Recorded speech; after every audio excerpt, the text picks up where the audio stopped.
আমি যখন শুরু করেছি তো বাসার সবাই বলেছে যে মাস্টার্স পাস করে ডিব্বা হাতাস, তো এই কথাটাই আসলে আমার মধ্যে একটা ক্ষোভ তৈরি করেছে এবং আস্তে আস্তে দেখা গিয়েছে যে রেগে গেলেন তো হেরে গেলেন একটা কথা আছে, কিন্তু আমি আসলে এই কথায় বিশ্বাসী না। আমি যতটা রেগে গিয়েছি আমার মধ্যে তত ক্ষোভ তৈরি হয়েছে এবং আমার কাজের প্রতি তীব্রতা তত বেড়েছে।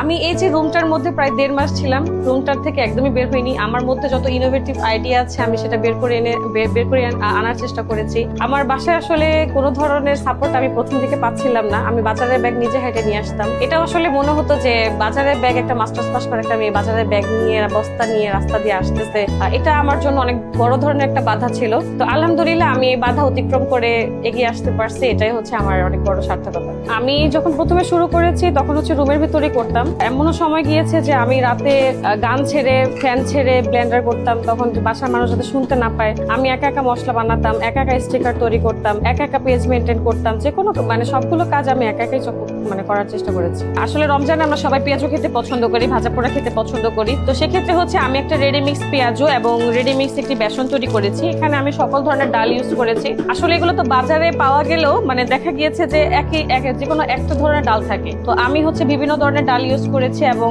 আল্লাহর রহমতে খুব ভালো রেসপন্স পেয়েছি। এটা হচ্ছে রেডিমিক্স বেসন, যেটাতে আসলে সব ধরনের ডাল আছে, পোলার চাল আছে।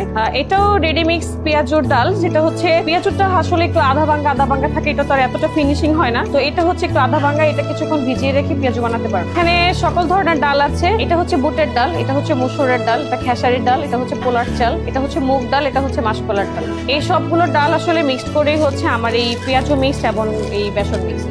যেহেতু রমজান চলে আসছে, তো রমজান উপলক্ষে হচ্ছে আমার আসলে কিছু কিছু বিশেষ প্রোডাক্ট আমি তৈরি করেছি।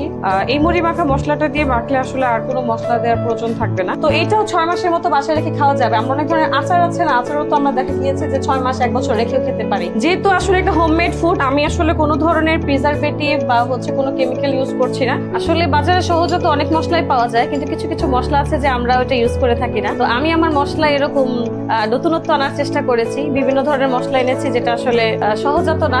এই যে পিপুল দেখতে পাচ্ছেন, এই পিপুলটাও আসলে ব্যবহার করে থাকি। এটা একটা ঝাঁঝালো একটা মশলা এবং এর সুঘ্রাণ অনেক। তারপরে হচ্ছে যে একটা বড় এলাচ, এরও সুঘ্রাণ অনেক। শাহি জিরা, যেটা আসলে কাচ্চিতে খুব ভালো একটা ফ্লেভার আনে। এটা হচ্ছে আজওয়াইন, যেটা আমরা আজওয়াইন বা জৈন নামে চিনি, এটাও খুব সুন্দর একটা ফ্লেভার আনে মশলাতে। বাজারে আসলে আমরা সাধারণত যে দারচিনিটা খেয়ে থাকি, এটা হচ্ছে এই দারচিনিটা।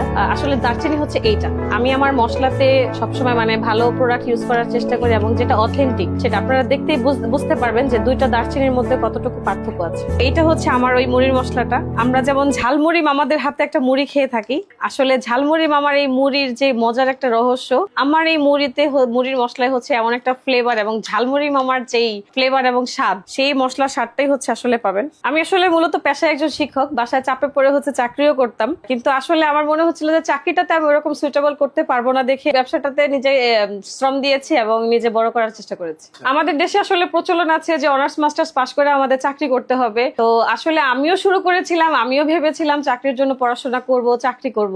চাকরি আসলে একটা পরের অধীনে কাজ করা, সেখানে দেখা গেছে যে অনেক ধরনের বাউন্ডিং থাকে। আর আমি যখন আমার সৃজনশীলতা এবং আমার আবিষ্কার দিয়ে হচ্ছে যদি আমি কোনো ধরনের আমার প্রোডাক্ট আমি সকলের মাঝে বিস্তার করে দিতে পারি, তো সেক্ষেত্রে দেখা গিয়েছে যে আমার পরিচিতিটা তো বাড়লো এবং আমার একটা দেখা গিয়েছে যে তারা একটা ভালো প্রোডাক্ট হাতে পেলো।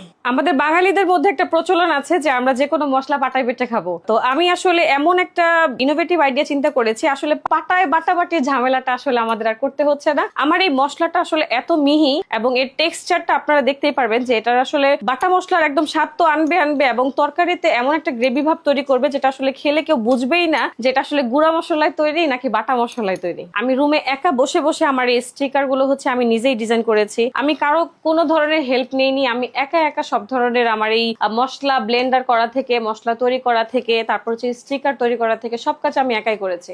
যেহেতু আসলে অনলাইন ভিত্তিক ব্যবসা, তো এখন সবাই আসলে বিশ্বাস হচ্ছে অনেকটা বড় একটা জায়গা। তো আমি মানুষকে যতটা আস্থা জোগাড় করতে পারবো, মানুষ আমার কাছ থেকে তত প্রোডাক্ট আর কি নিবে। আমি যথাসাধ্য চেষ্টা করি যে সবগুলো প্রোডাক্ট আমি যেভাবে দিব, ভালো প্রোডাক্ট দিব, ভালো মানের দিব। ওর যে কনফিডেন্ট দেখে বা ও সবার সাথে লড়াই করে যেভাবে এগিয়ে যাচ্ছে, তো একটা সময় পরে বুঝতে পেরেছি যে মানুষের সৃজনশীলতা থাকলে কিংবা উদ্ভাবনী যে চিন্তা সেটা থাকলে আসলেই কিছু একটা করা সম্ভব। আসলে আমাদের দেশের ছোট ছোট উদ্যোক্তাদের ক্ষেত্রেও আমি এটাই বলবো যে নিজের যত সৃজনশীলতা আছে সেটা দিয়ে যেন তারা সামনে আগায়। চাকরি